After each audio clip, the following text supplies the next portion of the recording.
Think about the era of time that I played in college. I went against Drew Brees. Look, that's me sacking. I got him multiple times in this game. I was literally Superman in college. I blocked a field goal with my chest in this game. Here he comes. Wow.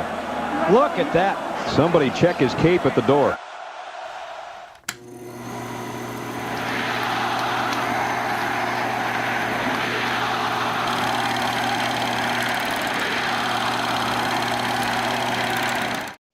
This was actually a play that it's ingrained in my memory.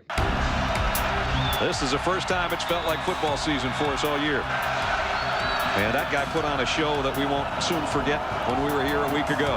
Yeah, but this is a different breed of animal he's going against today.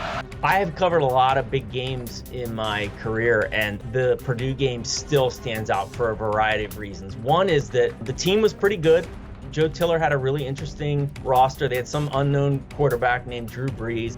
Anytime a team like Penn State comes to campus, there's going to be a buzz. Penn State had been, I think, number 1 at one point or number 2, and we were ranked as well. We knew we could play with this team, and watching them on film, they had incredible athletes. LaVar Arrington has not really been a factor so far. From the shotgun, pump and go. Nope. Arrington causes a fumble, scoops it, touchdown. If you think about LaVar's career in general, if you YouTube his videos, he's got so many of those plays. It's ridiculous. It's absolutely ridiculous. He did things, not all great either, by the way. Like, if you watch him mauling the Pitt punter, it was like, what? He hated the Pitt punter. I don't know what happened to him.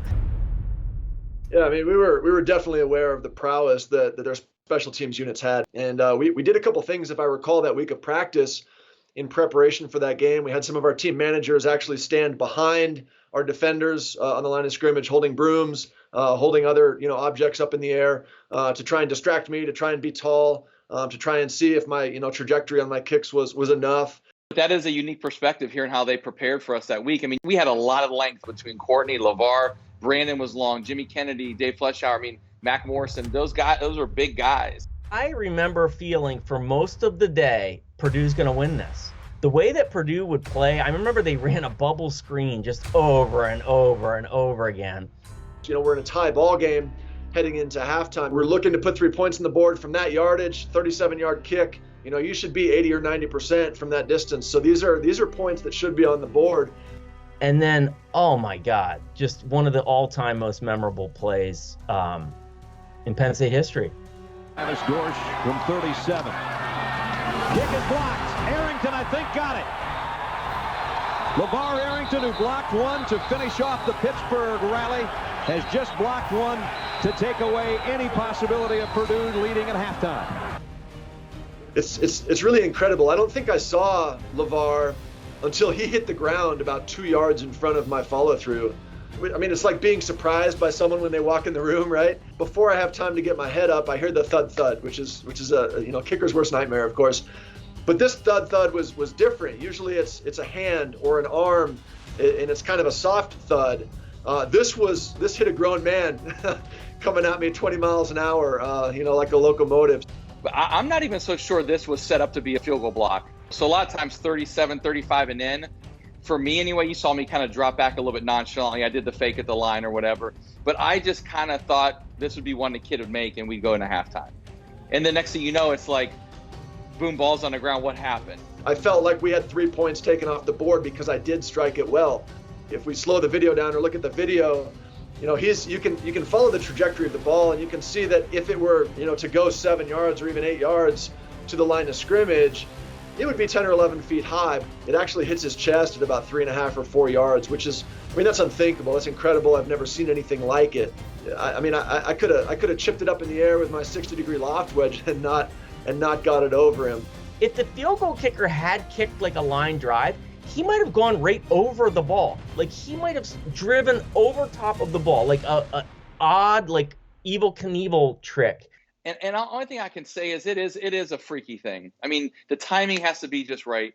As much awareness and as good of athlete as he is, you still got to hit it just right to get the timing right and to not be offsides and to not kill yourself, quite frankly. One of the funny things, though, that stuck out to me on the play was Penn State didn't send a right defensive end. So our left wing just sort of was standing there and then just kind of watched the play unfold. And as he turns and watches us, he kind of does one of these double takes as he's watching Superman fly through the air here. They brought all the pressure up the middle, even on the other side, on the left side. And by the way, if you watch the film, he was offsides. Was I offsides in this play? I would only decree that I was not offsides only because the official didn't blow a whistle. However, I needed every advantage in that game that I could get. And as Scrap Bradley used to say, if you ain't cheating, you ain't trying. And LaVar Arrington and Mac Morrison both hugging Drew Brees. I'll tell you what was really interesting about the post game was I was in the Purdue locker room, which I thought I was dreading that because I thought there was going to be heartbreak and disappointment. And there was some of that.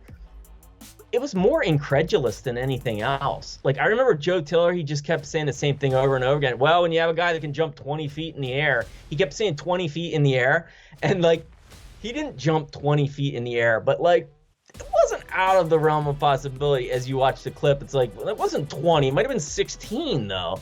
And I remember speaking to Drew Brees after the game. And it was one of those devastating losses where the guys felt oddly accepting of it because they were just like, what are you going to do?